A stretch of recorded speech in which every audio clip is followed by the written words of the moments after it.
Кыргыз элин саламатсыңарбы? Кайрадан көгүлтүр экрандарда эки адам импровизация күлкү долбоору. Саламатсыңарбы?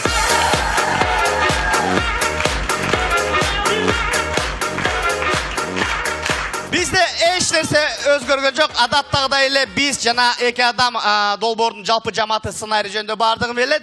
Бир гана ошол сценарийди эчтеке билбейт, импровизацияга өзүнүн шыгын көрсөткөн жеңиш досубуз бар. Гана эмесе убакытты көпкө чөйбөй баштап коюуга уруксат этиңиздер. Саламатсыңарбы?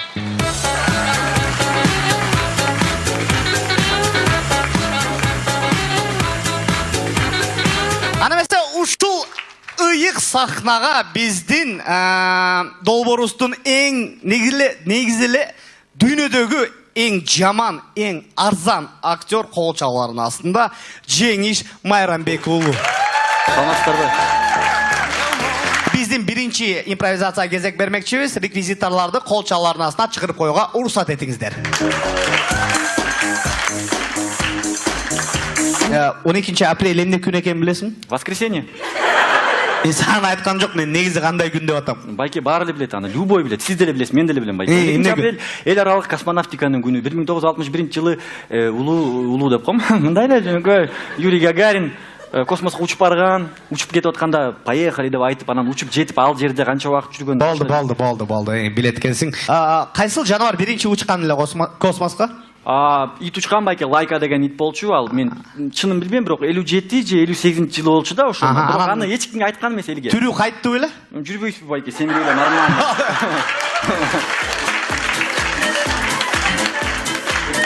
Ошо ит келген ал жакшы. Бирок ал ит келбей калган менин оюмча байке. А сиз почему-то келип калдыңыз. Болду, мындай кылабыз. Сен космонавт эмессиң. Сен пилотсуң. Охо. Пилот кандай болот кыргызча? Учкуч. Англисче? За учкуч. Жок, эми байке, эми. Мейлі. Сен пилотсың, залда отырған кишилерге, жүргүнчүлөрмен саламдаш. Пилоттой бол. Добрый вечер, уважаемые пассажиры. Вас приветствует командир корабля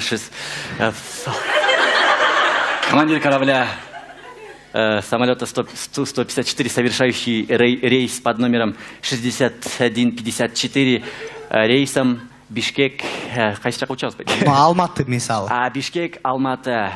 Калайсыңар бауырларым, анау жерге учуп барабыз, азыр келип калабыз. Шыдап турула, жарым саатта жетип калабыз, турамыз? Турама Агатай? Дурус кой. Просто насмарк байке. Болду. Турамызбы? Мында кылабыз. Сен эрежелерди айтып бер. Самолетто кандай эрежелериң бар? Биринчи эреже байке. Элестет мына сиздин жүргүнчүлөрүң. Самолетто отурасың, эрежелерди айтып бер. Кусмай жок самолетто.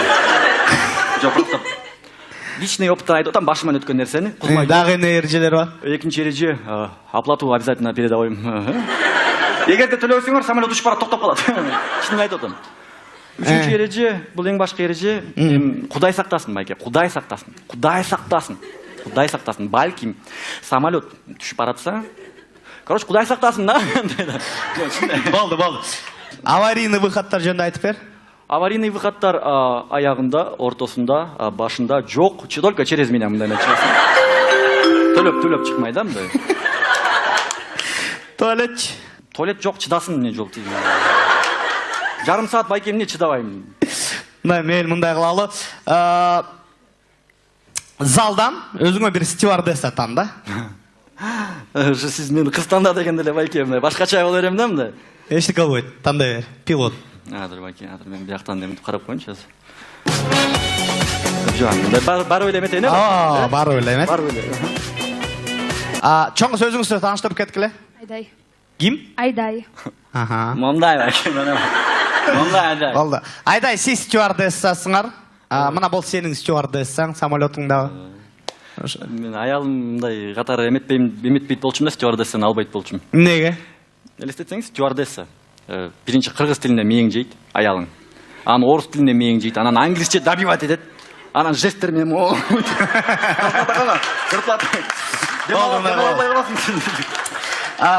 Сен азыр типа пассажирсың, отуруп тур. Мен пилот эмес белем. Жок, жүргүнчүсүң. Типа.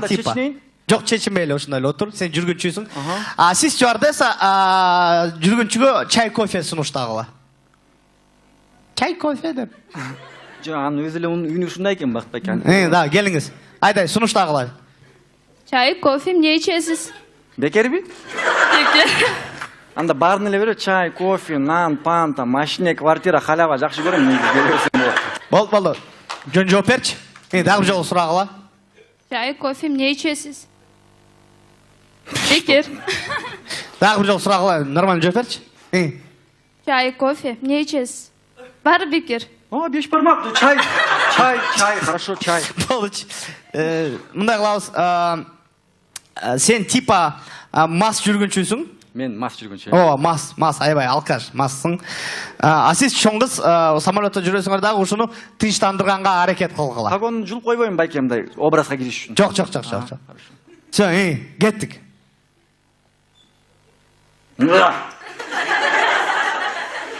Токтот! Тынчтандыргыла чоң кыз. Токтот!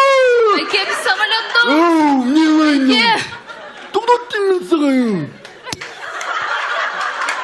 Чоң кыз, бияка бурул койсоңуз.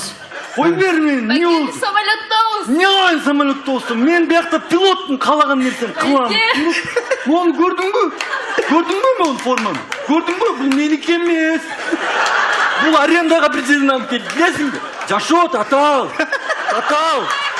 Жашоодо.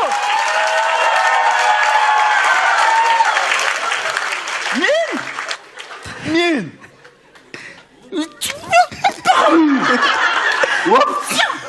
Тынчтандыргыла чоң кыз. Байке. Бол чоң кыз. Байке, тынчтаныңызчы. Не oldu анчалык? Жакпай турасыз. Мен тынчтанбай, сүйүнем, масмын, тура. А мен мас болгондо мен кандай тура бакытпай келейин. Кипиш көтөрөм, скабалсам. Вообще не кылсам окуйм. Сен ду. Сөйбө дегенде. Сен айдайсың, тура. Айда. Просто айта албай койдум акыркы сөздү, айда. Geçip koy hadi. Atışkan. Болду, жатып кал. Atışkan ha geçip koy. Чоң кыз тынчтандырбайсыңар. Мындай самолетто мына баса берсең самолетто бияка басып, чоң кыз сиз артынан кубалагыла. Байке. Не oldu koy бер. Бак байке мен образдан эртерээк чыкпасам ат мас болуп кетип калам. Байке.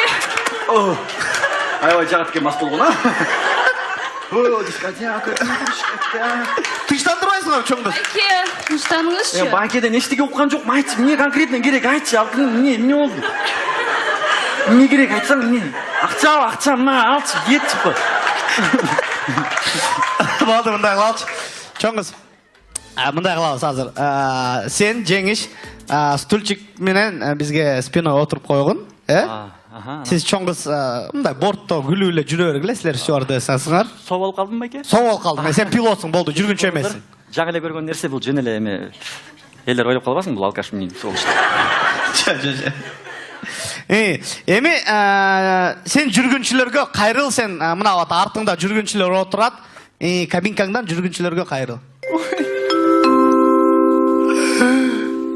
Урматтуу жүргүнчүлөр. Арчебеши коңушунан 4 соток участок сатылат. 4 соток участок сатылат. Калуучулар болсо пилоттун кабинасына келип кетти. Нормально сүйлөчү. Байке, реально сатыш керек болду, түшүнүп коюңузчу. Башы өтпөйт экен. Самолет кулап баратат, паника кылгыла. Байке, Кудай сактасын андайдан коюңуз. Жөн, элестетип көрөлү деп койгул, Кудай сактасын, конечно. Бир эле биз эмес, булар да, байке. Ооба, булар да кулап баратат. Чоңуз паника кылгыла, Жардам бергиле. Бол, паника кылгыла, жакшылап. Жардам бергиле, өлүп атам. Мен еще жашмадым. Отурсуң. Бул пилот байке. Мен айдаймын. Анан жеңиштин көзү менен көрсөм кандай болот барымда. Жардам бергиле. Чөгүп атат. Ушундай болот да. Жок, чоң кыз жакшылап паника кылбайсыңар, тур. Эмоция, байке, сиз актерлор эмес. Отур, сен ордуңа отур. Чоң кыз паника кылгыла. Бул эми силер кулап баратасыңар. Жардам бергиле, биз өлүп атабыз. Не болду? Ай. Şimdi паника кылып атасың. Я высоты боюсь. Андай пилот болуп алдың анда. Акчасы көп дегенден кирип алдым. Оолай.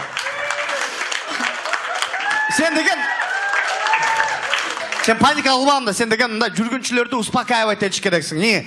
Кулактандыруу кылгын жүргүнчүлөргө успокаивать эткен. Эме Морштун Түлендин Морштун стилинде эметминди. Урматтуу жүргүнчү.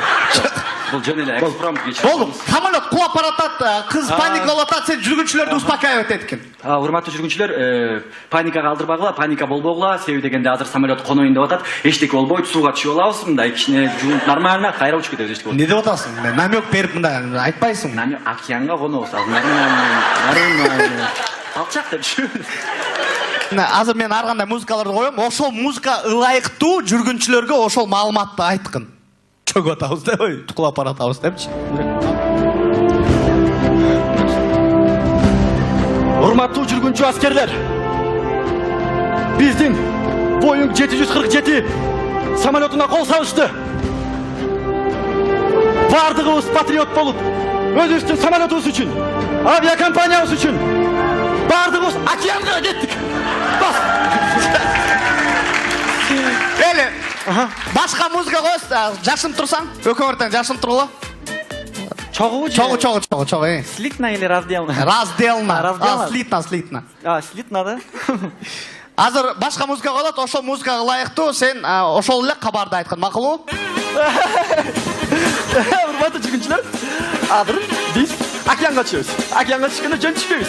Бизден бардыгыбыз самолет менен массовый түшкөндөн кийин 1-2-3 дегенде бардыгыбыз монтөбүз.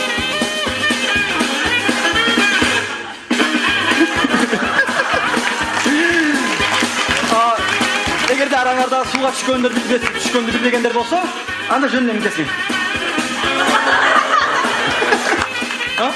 Болду. Мындай кылалы, радиодагандар, эптештирдик биринчи импровизацияны. Айдай деген биздин сонун көрүүчүгө кол чабуулар.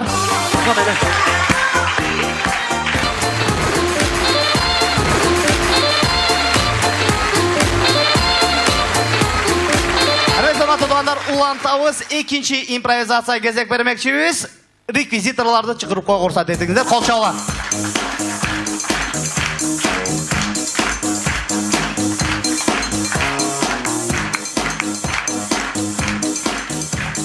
Негизи сен спортко катыштың беле? Катышкам. 5 колум сынган ошо спорттон. Буттарым эметип мындай аябай жакшы машыккам. Анан бул бармагым теннистен сынган. Так. Бул бармагым бокстан сынган. Бул өзүнөн тапкан байке, өзүнүн касактары бар.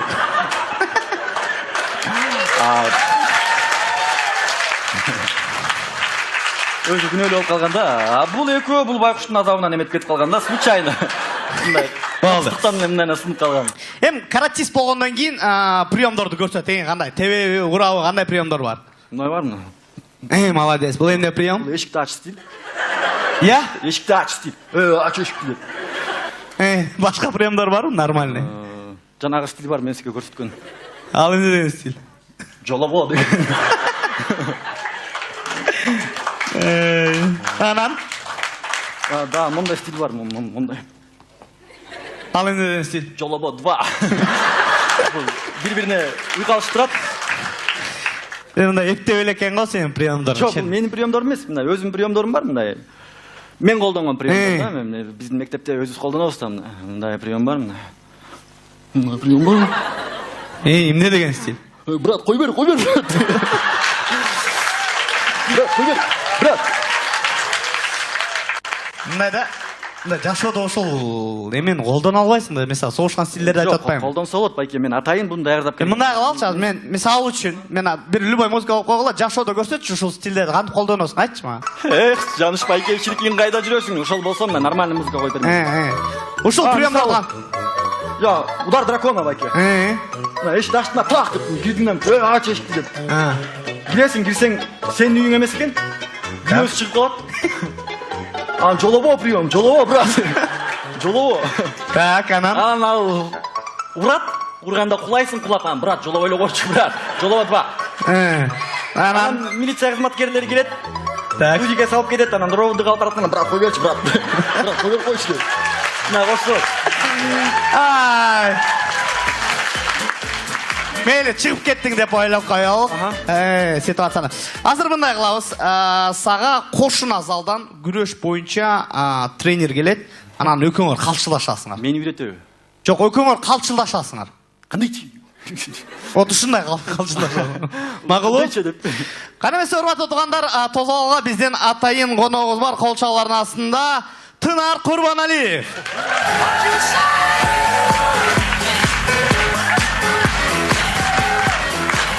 Байке, Тынар байке биринчиден авторитеттүү актер, мындай комик, Куудул байке, анан мен азыр бул жака күтүүстөн келип калам аттым. Болбосо мен деле бактыкында космишим бар болчу, турашыңыздар, Я муну мен азыр сүйлөшүм керек да мен, Жок, азыр кой туруңуз. Мен айтып берем азыр Тынар байке. Просто бормор деп буга мен. Жок. Өзү арык неме экен мунуңа. Муну больницага алып барганда УЗИге салбайлачы мындай. Күнгө мындай кылып коюп турула карап калсаң.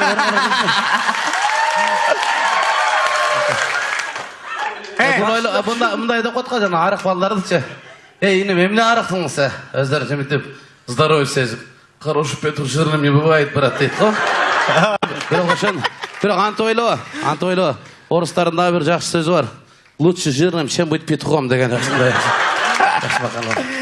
Негизи дзюдо боюнча тренерлер аябай жакшы сүйлөйт экен. Мен мындай кылбайм, мен бияка отуруп турайын байке, көрүп эле. Просто мындай болот да байке, категория туура эмес болот да. Мен жашмын байке. Вес туура келбейт ау? Жок. Весовой категория, балким мен. Бирок авторитет жагынан байке бул басып коет да. Физически, морально, духовно байке бардык жагынан. Анан мен жок, чын эле.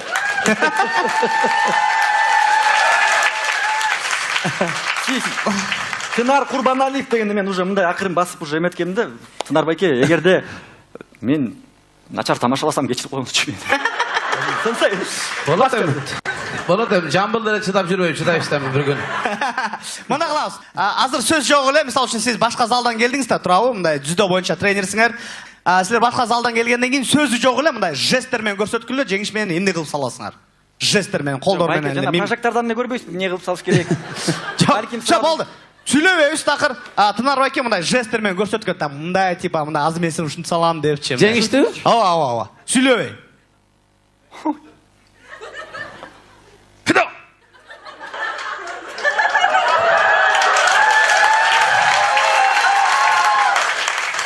Алгыла. Халал сок. Сүйлөбөй сен. Сен жооп бер. Байке жаңа чай куйдуңузбу же эмне кылдыңыз? Жок, болду. Жооп бер. Жест менен, жооп бер. Сен да тренерсиң, сен дагы. Чай куйбадым. Суу куйдум. Жок. Жок. Кой тургулачы, жесттер менен азыр сүйлөбөйбүз. Только жесттер менен. Кеттик, сен улат, жеңиш, сен эми жооп бер. Эми жооп бер сен.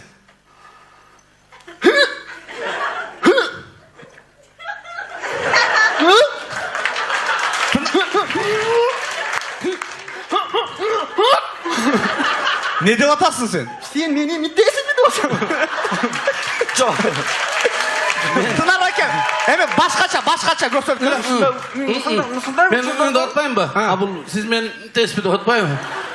Антпайм, аялым кызганат деп атам мен. Тынар байке, уланткыла, эми башка движение көрсөткөн, эмне кыласыңар жеңиш менен?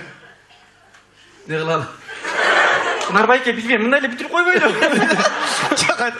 Жок, байке, ушундай учурларда мындай адамдар турганда мен эми билбейм, мен эми. Жок, ойдур эми бул ойноп атабыз да. Тынар байке, көрсөткүлө, эмне кыласыңар жеңиш менен? Эме кире берем байке мындай. Агрессия болуш керек.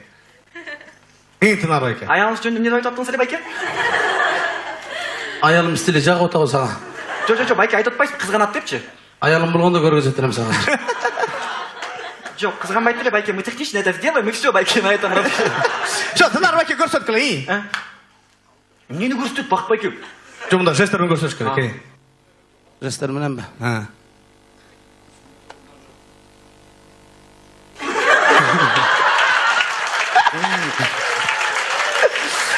Жооп бер. Айтканым болду. Жок, сен жооп бер, сен дагы. Мына байбой, байбой.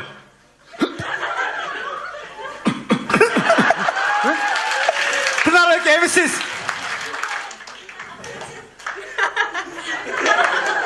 Эми сен. Жооп бер. Айтат, кран жабылды, башым айланып атат, не кылам? Жооп бер.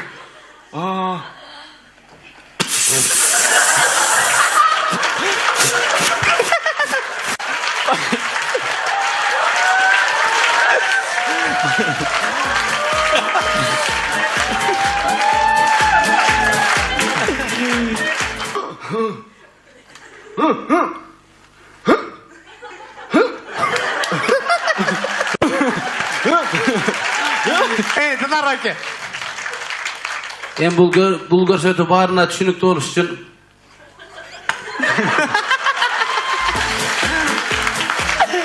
Бара келе, жесттер менен бүтүрдүк. Эми мындай кылабыз. Жо, Тынар байке, мен сенсейимдей болуп, мен артыңызда туруп турайын. Жо, эчтеке кылбайм, байке, эчтеке кылбайм. Болду. Мындай кылабыз. Азыр элестеткиле японский кино тартабыз, Тынар байке. Японский кино тартабыз.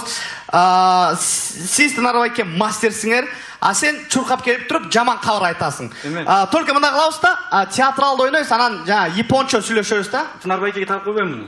Тагып кой, мастер. Самсаканадагы акега окшоп калыптыр. Болду. Узуналалка байке. Болду, Тынар байке, сиз мастерсиңер. Азыр самса сап эметпей калдым, самса жасабай калдым. Сатып салыңыз байке. Просто ондан кийин самса жешип бираз ниет болуп калды. Ал кимдин өлү дейсизби? Ошондон бери ушул Бишкектер жалаатка ошко барсак алар шылбай берет экен биздичи. Бишкектен барып калла балдар сүйлөгөндө "Ия" десем, дагы бир демесе "Ия" дейсиңер түшүнбөй. Анан аякта аз сен айтканда "Аха" дейт да аяктачы. Ошто. Анан "Ия, ала" дебейсиң дейт. Анан билбейм, тияка көнүп калдым. Сен бир досум шылымга атпай, силер тигирин этин жей берип ошого окшоп "Ия" деп калсыңар деп. Түшүндүңбү жеңиш? Я ничего не понял, байке, переведите, пожалуйста. Ия дебейсиңби? Это ия, да, ия, хорошо. Болду, мына кылабыз. Тынар байке, сиз мастерсиңер. Сен чуркап келип туруп жаман кабар айтасың, бирок япончо окшош туруп, мына өлүнгөн осын деп, ушундай сыяктуу да. Ушундай чуркап туруп жаман кабарды айт. Анан бири-бириңер менен япончо сүйлөшкөнгө аракет кыл, кыргызча, орусча сөздөр чыкпасын. Макулбу? Байке, тилди билбесекчи. Тилди билбесеңер эчтеке болбойт. Мында окшош туруп айта бергиле да. Макулбу? Азыр музыка коюлат, чуркап келип туруп жаман кабар айтты. Япондор ким сага окшош турабыз кандай? Жок, тилинде окшош. Тилин сүйлөгөн манерасын. Макулбу? Жо, Тынар байке, сиз мастерсиңер, көрсөткүлө мастерсиңер. Бирок Жо, болду. Тияктан чуркап кел, жеңиш. Жо, мастерди сөз көрүшүң керек бисе. Жо, керек жок. Ана эмне көрсөтүңдү атпайсың? Жо, Мастерди көргөзбөсүздөр белгилүү да, туура? мастер экени көрүнүп турат, строительный мастер экенчи. Жо, болду. Японский кино тартып атабыз.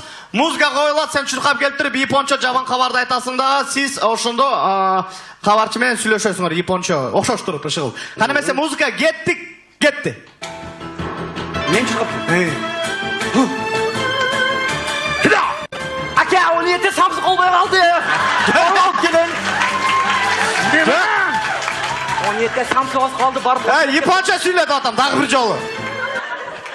Не деп атасың? Просто Тынар байке түшүнсүн деп айтып атам байке. Жо, болду. Жо, японча, кыргызча сөз чыкпасын. Макулбу? Орусчадан. Кеттик. Мен Ташкентте жашаган японецтерге окшоп калат. 1 2 3 кеттик. Узура. Тя, карабаты сюда, топпара, здесь стало, вот это же чало. Туера!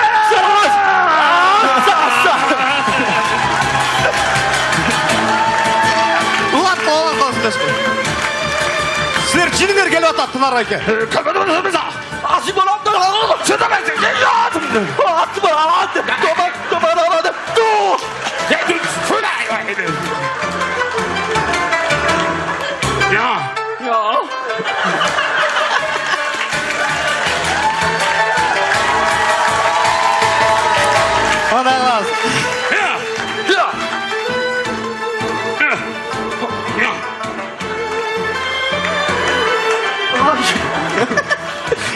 Sen ne dedin Tınар байке hazır? Ne kavardı ayttın? Unutып kaldım. Çocuğum. Ne dedin Tınар байке? Ayttım emi. Beton tükönüp kaldı. Bayke barıp alıp geleyli dedim. Tınар байке sizden ne de cevap verdiniz? Men oylop, naka 4 samsa bir çay içip koyun, çay içip gelin diyordu toşetler. Sen ne de cevap verdin? Ayttım barıp gelip eyleyim. Alıp geleyim. Tınар байке sizden ne dediniz? ошол экеле самсага биз чакырып атасың деп көрө албайсың деп. Мейли, мындай кылабыз. Элестеткиле. Силер экөөңөр мындай жоодо экөөңөр эле калып калдыңар. А силерге толтура жүздөгөн аскер келатат, нападение кылам депчи. Алар көрбөйт, элестеткиле чындыктай кылып туруп, азыр экөөңөр ушул жүздү мындай чачырап салыш керексиң. Согуш кылатчы. Байке, по-моему, көлдүктөрдөн башка андай дерсти элестете албайт го дейм, эч ким башка. Жок, элестет. Азыр музыка коюлат, элестетке мына жүздөгөн аскерлер. Анда эң жакшысы качкана койго. Жок, качпай эле койгула да, сиз эмесиңер да, тренерсиңер да, мастерсиңер да. По-моему, Байке, сиз алыс кача албайсыз го дейм. Качсам мен качып кетермин. Же менден оор президенттер качып кетип атпайбы.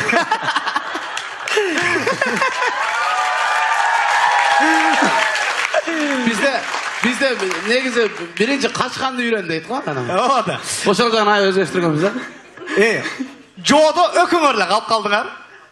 Жүздөгөн аскерлер келатат, музыка коюлат. Азыр силер приемдор менен көрсөткүлө да баардык жүздү чачырап салган. Макулбу? Тынар байке, сиз эми чоң мастерсиңер, ошол силер кылганды билесиңер. Всё, даярсыңарбы? Даярбыз. Музыка кетти. Сенсей, мен не кылам? Всё, мына пока келелек аскерлер келелек. Вот силер алсаң көтүп атасың, көрүп атасыңар. Ак сакал башым менен мага уят го, жаш балдар менен урушкан, өзүң уруша бердиң бирдеме кылып. Тынар байке, даярдангыла, мына жүздөгөн аскерлер келатат. Мына келди.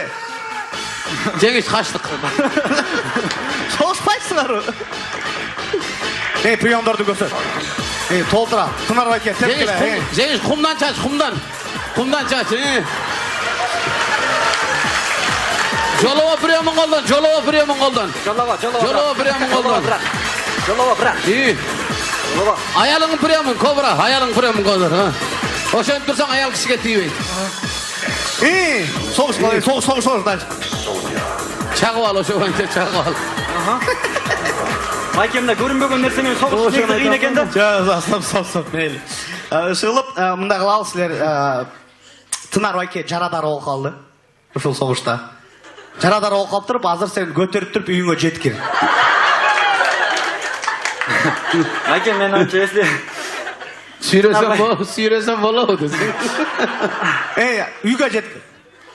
Бак байке, мен азыр Тынар байкени көтөрсөмчү, экөөсүң жетпей калабыз. Жок, болду, всё. Тынар байке, силер жарадар болуп калдыңар, всё, көтөр.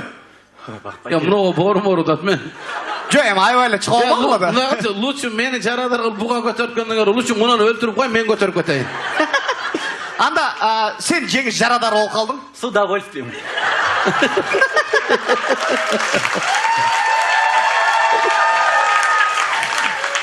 Всё, Тынар байке, сиздин жоокериңиз жарадар болуп калды, көтөрүп кеткиле үйгө.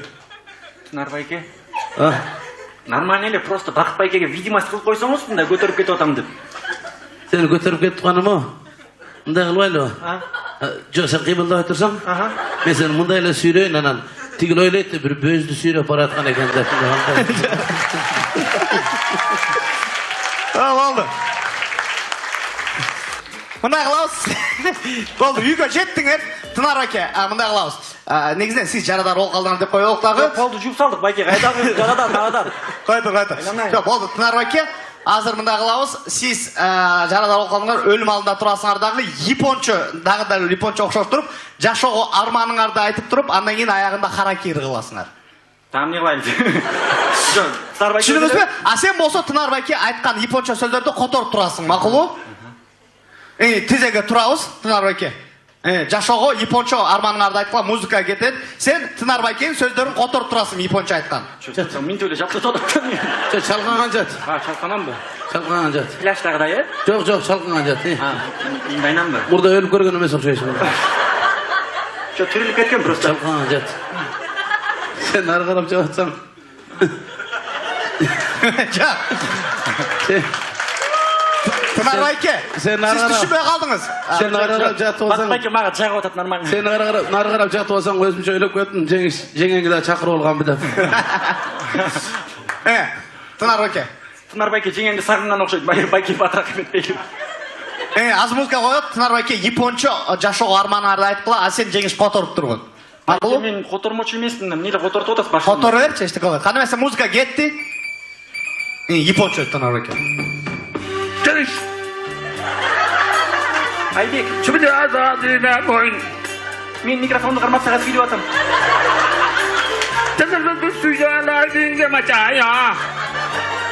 Хорошо.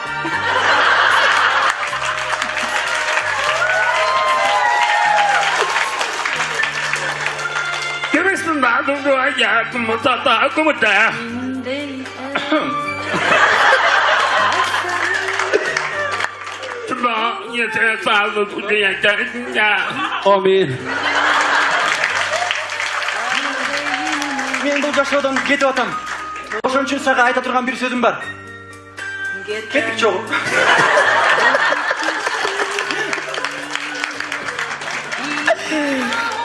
Акыркы сөзүңүздү айткан японча тонор экен, сен акыркы которуп бүткүн. Jack. Айбек, Ya. угатасың мени?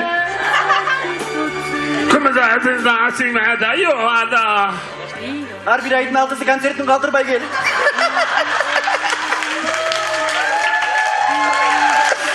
Урматтуу туугандар, биздин атайын корок Тынар Курбаналиев, кол чабуулар туугандар.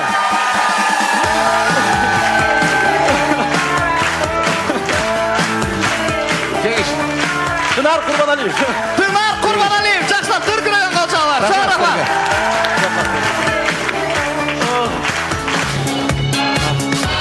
Ана эсе биздин импровизация өзүнүн соңуна жеттик. Келеми жеңиш биздин көрүүчүлөр менен коштошуп койгон. Урматтуу туугандар, Бакыт байке мени бүгүн чындыгында эле аябай катуу кыйнады. Ошого карабастан мен алдыга умтулуп аттым. Бир гана силер үчүн, жалаң гана силер үчүн. Бакыт байке үчүн эмес, силер үчүн. Урматтуу туугандар, сүйөм силерди, баарыңарга рахмат. Сүйүктүү кадырман кыргыз элим, назарыңыздарда эки адам күлкү импровизация долбоору болду. Кийинки ишембиде көрүшкөнчө сак саламатта болуңуздар, дайыма күлүп туруңуздар.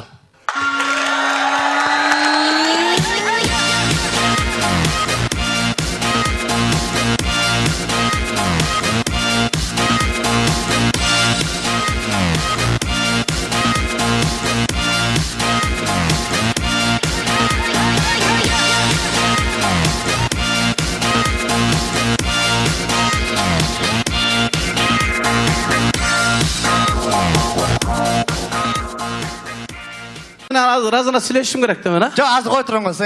Мен айтып берем азыр, Тынар байке. Просто бормо да буга мен. Жок. Өзү арык неме экен мунун. Муну больницага алып барганда УЗИге салбай эле мындай.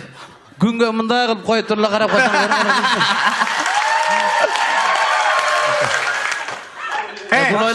Мындай да котко жана арык балдардычы. Инем эмне арыктыңыз? Өздөрү жемитип, здоровье сезип, хороший Петр жирным не бывает, брат, дейт го. Бирок анты ойлоо. Орустарында бир жакшы сөз бар. Лучше жирным, чем быть петухом деген ушундай. Негизи дзюдо боюнча тренерлер аябай жакшы сүйлөйт экен. Мен мындай кылбайм, мен бияка отуруп турайын байке, көрүп эле. Просто мындай болот да байке, категория туура эмес болот да. Мен жашмын байке. Вес туура келбейт ау? Жок. Весовой категория, балким эми. Бирок авторитет жагынан байке бул басып коет да. Физически, морально, духовно байке бардык жагынан. Анан мен жок, чын эле.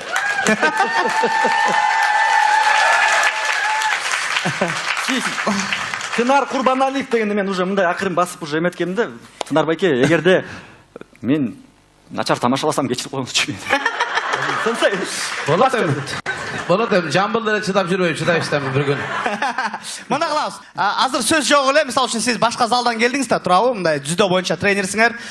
Силер башка залдан келгенден кийин сөзү жок эле, мындай жесттер менен көрсөткүлө, жеңиш менен эмне кылып саласыңар? Жесттер менен, колдор менен. Жана прожектордон эмне көрбөйсүз, эмне кылып салыш керек? Жок, болду. Сүйлөбөйбүз такыр. Тынар байке мындай жесттер менен көрсөткөн, там мындай типа мындай азыр мен сени ушинтип салам депчи. Жеңиштиби? Ооба. Сүйлөбөй.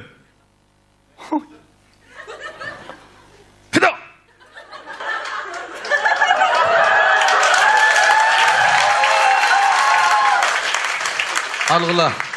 Халал сок. Сүйлөбөй сен. Сен жооп бер. Байке жаңа чай куйдуңузбу же эмне кылдыңыз? Жок, болду. Жооп бер. Жест менен, жооп бер. Сен дагы тренерсиң, сен дагы. Чай куйбадым.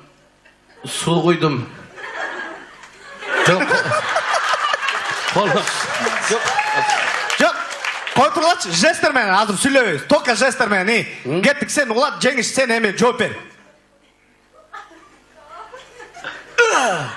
Эми жооп берсең.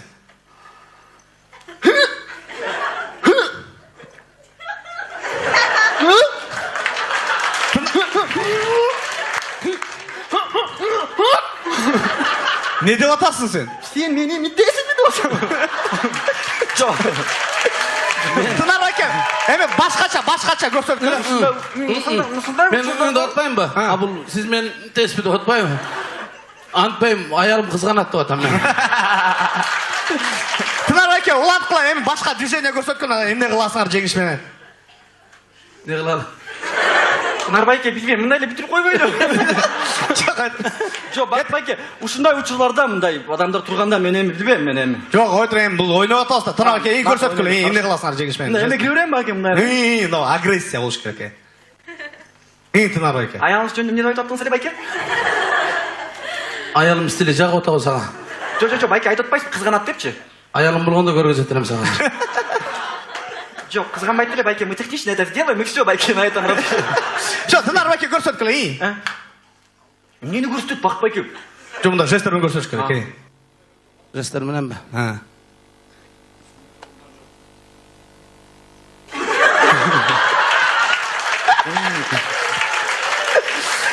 Жооп бер, жооп бер.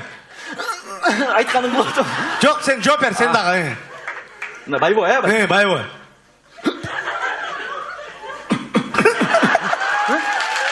Тынар аке.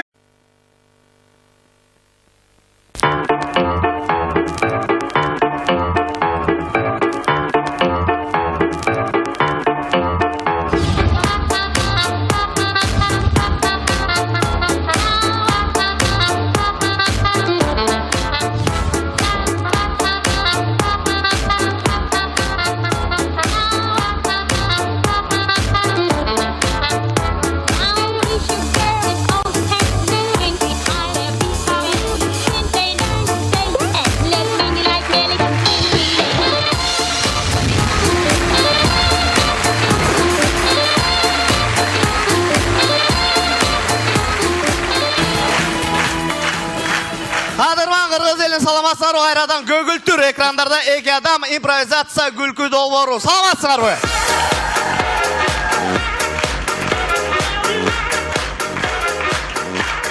Бизде эч нерсе өзгөргөн жок. Адаттагыдай эле биз жана эки адам долбоордун жалпы жамааты сценарий жөнүндө бардыгын билет.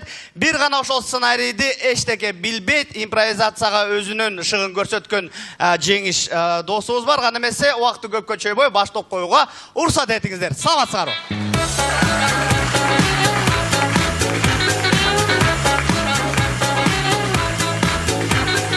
Ана эмесе ушул ыйык сахнага биздин долбоорубуздун эң негизеле дүйнөдөгү эң жаман, эң арзан актер кол чабуулардын астында Жеңиш Майрамбек уулу.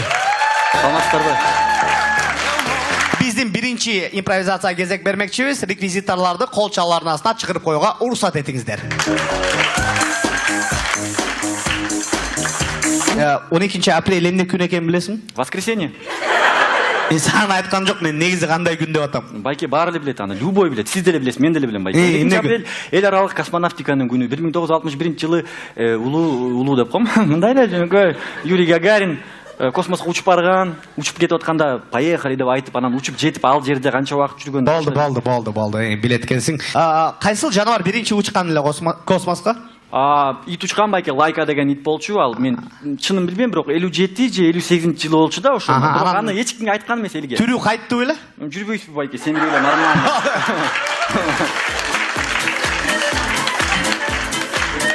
Ошо ит келген ал, жакшы. Бирок ал ит келбей калган менин оюмча Байке. А сиз почему-то келип калдыңыз. Болду, мындай кылабыз. Сен космонавт эмессиң? Сен пилотсуң? Охо. Пилот кандай болот кыргызча? Учкуч. Англисче? За учкуч. Жок, Байке, Мейлі. Сен пилотсың, залда отырған кишилерге, жүргүнчүлөрмен саламдаш. Пилот той бол. Добрый вечер, уважаемые пассажиры. Вас приветствует командир корабля. Командир корабля Самолета 154, совершающий рейс под номером 6154, рейсом Бишкек, қайсы жаққа ұшасыз ба? Алматы мысалы. Бишкек, Алматы. Қалайсыңар бауырларым, анау жерге ұшып барамыз, аз келіп қаламыз. Шыдап тұрула, жарым саатта жетіп қаламыз, тұрамыз? Тұрама ағатай? Дұрыс қой. Просто нақс бар, байке. Болды. Тұрамыз ба? Мұнда қалауыз. Сен ережелерді айтып бер. Самолетті қандай ережелерің бар? Бірінші ереже байке. Елесет мұна сіздің жүргіншілерің. Самолетті отырасың, ережелерді айтып бер. Құсмай жоқ самолетте. Жоқ, просто личный опыттан айтып отам, башыман өткен нәрсені. Дағы не ережелер бар? Екінші ереже, оплату обязательно передавайым. Егерде төлеусіңер, самолет ұшып барады, тоқтап қалады. Шынын айтып отам. Үшінші ереже, бұл ең башқы ереже, Құдай сақтасын, байке, Құдай сақтасын. Құдай сақтасын. Құдай сақтасын. Бәлкім самолет түшіп баратса, короче, Құдай сақтасын, да? Болды. Аварийный выходтар жөнді айтып бер. Аварийный выходтар аяғында, ортасында, башында жоқ, только через меня мындаймен шығасың. Төлеп шықмайды, мындай. Туалет жоқ, чыдасын не жоқ дейді. Жарым саат байке міне чыдабаймын. Мен мындай қылалы. Залдан өзіңе бір стюардесса таңда. Сіз мені қыз таңда дегенде байке, башқаша ол өрем да мындай. Ештік албайды, таңдай бер, пилот. Адыр байке, мен бір жақтан демін қарап қойын шаз.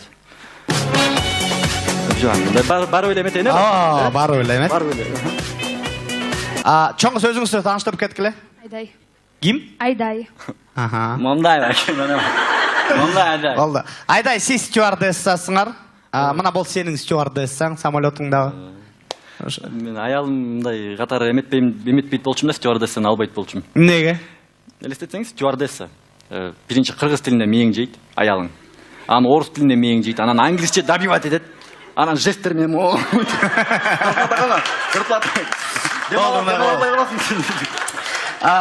Сен азыр типа пассажирсың, отырып тұр. Мен пилот емес білем. Жоқ, жүргіншісің. Типа. Жоқ, чечінбейлі осындай отыр. Сен жүргіншісің. Сіз стюардесса жүргіншіге чай кофе сұныштағыла. Чай кофе деп. Аны өзілі үйін ұшында екен бақыт бәкен. Да, келіңіз. Айдай, сұныштағыла. Чай, кофе, не ичесіз? Бекер бі? Бекер.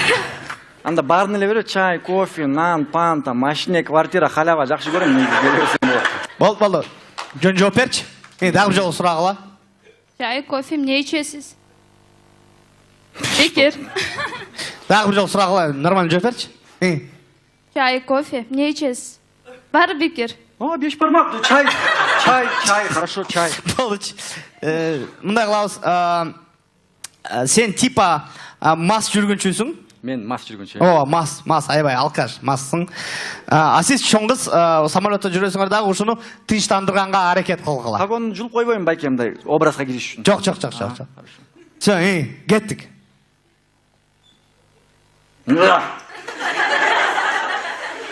Тоқтот! Тыныштандырғыла, шоңғыз. Тоқтот! Байке, біз самолетта. Не вайны? Тоқтот деймін сығайым. Шоңғыз, бияқа бұрыл қойсоңыз. Қой бермен, не ол? Байке, біз самолеттауыз. Не ойын самолетта olsun? Мен бияқта пилоттың қалаған нерсен қылам. Оны көрдің бі? Көрдің бі мен форманы? Көрдің бі? Бұл менікі емес. Бұл арендаға президент алып келді. Білесің бі? Жашот, атал. Жашоты.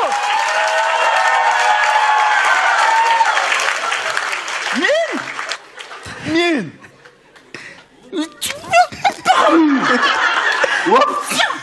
Тыныштандырғыла, шоңғыз. Бол, шоңғыз. Байке, тыныштаныңыз. Не олдан шал? Жаққа тұрасыз. Мен тыныштанба, сүйімен мақсың, тұра? Мен мақ болғанма, мен қандай тұра бақытпай келейім. Кеппешке тұрам, скандалсам. Вообще, не қылсам оқым. Сен, сөйле дегенде. Сен айдайсың, тұра? Айдай. Просто айта алба қойдым, ақыр сөзді айда. Geçip koy hadi. Atışkan. Болды, жатып қал. Atışkan hadi geçip koy. Чоңыз тыштандырбайсыңар. Мындай самолетто мына баса берсең самолетто тияка бияка басып, чоңыз Кішкене жөн түшпейбиз. Бизден бардыгыбыз самолет менен массовый түшкөндөн кийин 1, 2, 3 дегенде бардыгыбыз монтебиз.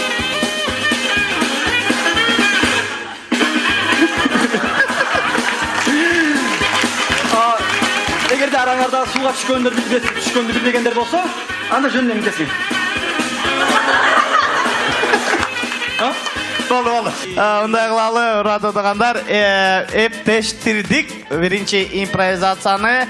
Айдай деген биздин сонун көрүүчүгө кол чабуулар.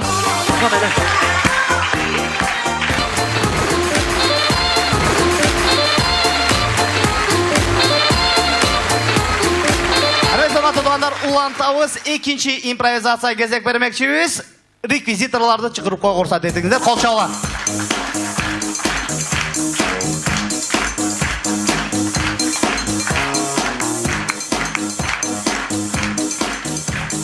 Негизи сен спортко катыштың беле? Катышкам. 5 колум сынган ошо спорттон. Буттарым эметип мындай аябай жакшы машыккам. Анан бул бармагым теннистен сынган. Так.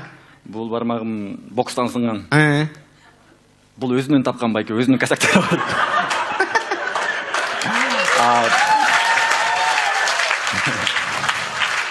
Өзү күнөөлүү болуп калганда, бул экөө бул байкуштун азабынан эметип кетип калганда, случайно. Мындай. Бактыктан мындай сынып калган. Каратист болгондон кийин приемдорду көрсөт. Кандай? Тебеби, урабы, кандай приемдор бар? Мындай бармы? Молодец. Бул эмне прием? Бул эшикти ач стиль. Я? Эшикти ач стиль. Ач эшикти деп. Башка приемдор барбы? Нормальный. Жанагы стиль бар, мен сизге көрсөткөн. Ал эмне деген стиль? Жолобо деген. Анан? Да, мындай стиль бар, мындай. Ал эмне деген стиль? Жолобо 2. Бири-бирине уйкалышып турат. Мындай эптеп эле экен го сенин приемдоруң. Жок, менин приемдорум эмес, мындай өзүмдүн приемдорум бар, мындай. Мен колдонгон приемдор да, биздин мектепте өзүбүз колдонобуз да, мындай прием бар, мындай. Мындай прием бар. Эмне деген стиль? Брат, кой бер, брат. Брат, кой бер, брат. Мындай да, жашоодо ошол эмени колдоно албайсың да, мисалы согушкан стилдерди айтып атпайм. Жок, колдонсо болот, байке, мен атайын буну даярдап келдим. Мындай кылалычы, мен мисалы үчүн, мен бир любой музыка болуп койгула, жашоодо көрсөтчү ушул стилдерди кантип колдоносуң, айтчы мага. Жаныш байке, чиркин кайда жүрөсүң? Ошол болсо мен нормальный музыка коюп берем. Ушул приемдордон. Я, удар дракона байке. Эшикти ачтым, так деп кирдим, ач эшикти деп. Кирсең, сенин үйүң эмес экен. Күнөөсү чыгып калат. Жолобо прием, жолобо, брат. Жолобо. Так, анан? Анан урат, урганда кулайсың, кулап, брат, жолобо эле койчу, брат. Жолобо 2. Анан милиция кызматкерлери келет. Так. Күзүгө салып кетет, анан ровду калып баратканда, брат, кой берчи, брат. Брат, кой бер койчу деп. Мына кошсо. Мейлі, чығып кеттің деп ойлап қоялық ситуацияны. Азыр мындай қылабыз, саға қошына залдан күреш бойынша тренер келет, анан өкөңөр қалшылашасыңар. Мені үйретеу? Жоқ, өкөңөр қалшылашасыңар. Қандай чи? От ушундай қалшылашасыңар. Мағылу? Қана месе урматтуу туугандар, Тозалға бизден атайын қоногубуз бар, кол чабуулардын астында Тынар Курбаналиев.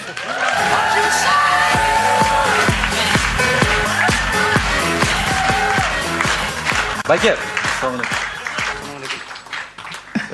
Тынар байке биринчиден авторитеттүү актер, мындай комик, Куудул байке, анан мен азыр бул жака күдүстөн келип калып эметтим, болбосо мен деле бактыкында космишим бар болчу, турачыңыздар, муну мен сиз артына кубалаңыз. Байке. Не болду, кой бер. Бакыт байке, мен образдан эртерээк чыкпасам, мас болуп кетип калам. Байке. Аябай жагат кен мас болгон, Тынчтандырбайсыңар чоңдос. Байке, тынчтаныңызчы. Банкеден эчтеке уккан жокмун, айтчы, эмне конкретно керек, айтчы, эмне болду? Эмне керек, айтсаң, эмне? Акча, мына алчы, кетчи го. Болду, мындай кылалычы. Чоңуз, мындай кылабыз азыр. Сен жеңиш стульчик менен бизге спиной отуруп койгун, Сиз чоңгуз мындай бортто күлүп эле жүрө бергилесиздер, стюардессасыңар. Соо болуп калдым байке? Соо болуп калдым. Сен пилотсуң, болду, жүргүнчү эмессиң. Жаңы эле көргөн нерсе бул жөн эле эме. Элер ойлоп калбасын, бул алкаш мени сол иште. Эми сен жүргүнчүлөргө кайрыл, сен мына бат артыңда жүргүнчүлөр отурат. Кабинкаңдан жүргүнчүлөргө кайрыл. Урматтуу жүргүнчүлөр. Арча беши коңушунан 4 соток участок сатылат. 4 соток участок сатылат. Калуучулар болсо пилоттун кабинасына келип кетти. Нормально сүйлөчү. Байке, реально сатыш керек болду, түшүнүп коюңузчу. Башы өтпөйт экен. Самолет кулап баратат, паника кылгыла. Байке, Кудай сактасын андайдан коюңуз. Жем, элестетип көрөлү деп коелу, Кудай сактасын, конечно. Бир эле биз эмес, булар да, байке. Ооба, булар да кулап баратат. Чоңуз паника кылгыла, Жардам бергиле. Болбо, паника кылгыла, жакшылап. Жардам бергиле, өлүп атам. Мен еще жашмын. Отурсуң. Бул пилот байке. Мен айдаймын. Анан жеңиштин көзү менен көрсөм кандай болот барымда. Жардам бергиле. Чөгүп атат.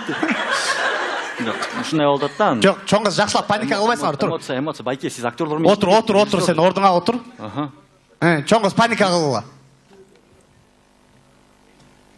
Бул эми силер кулап баратасыңар. Жардам бергиле, биз өлүп атабыз. Не болду? Ай. Şimdi panik alıyorsun. Ya vысоты боюсь. Anne pilot болуп алдың анда. Акчасы көп дегенден кирип алдым. Oğlum.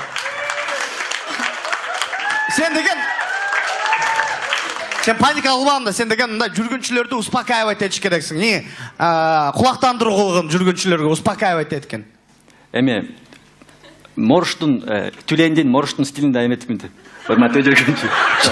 Бул жөн эле экспромт кечирип. Болду. Самолет кулап баратат, кыз паник алатат, сен жүргүнчүлөрдү успокаивать эткин. Урматтуу жүргүнчүлөр, паника калтырбагыла, паника болбогула, себеби дегенде азыр самолет коноюн деп атат. Эчтеке болбойт, сууга түшүп алабыз, мындай кичине жуунуп нормально кайра учуп кетебиз эчтеке болбойт. Не деп атасың? Намек берип мындай айтпайсың. Намек океанга конобуз, нормально.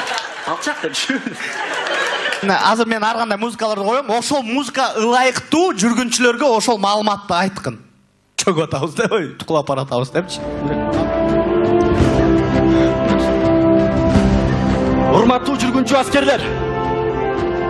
Биздин Boeing 747 самолетуна кол салышты. Бардыгыбыз патриот болуп, өзүбүздүн самолетубуз үчүн, авиакомпаниябыз үчүн бардыгыбыз океанга кеттик. Бас. Эле, башка музыка коёбуз, жашынып турсаң, өкмөртөн жашынып тургула. Чогуу. Слитно или разделно? Разделно. Слитно. Слитно, да? Азыр башка музыка коёлот, ошол музыкага ылайыктуу сен ошол эле кабарды айткын, макулбу? Урматтуу жүргүнчүлөр, азыр биз океанга чыгабыз.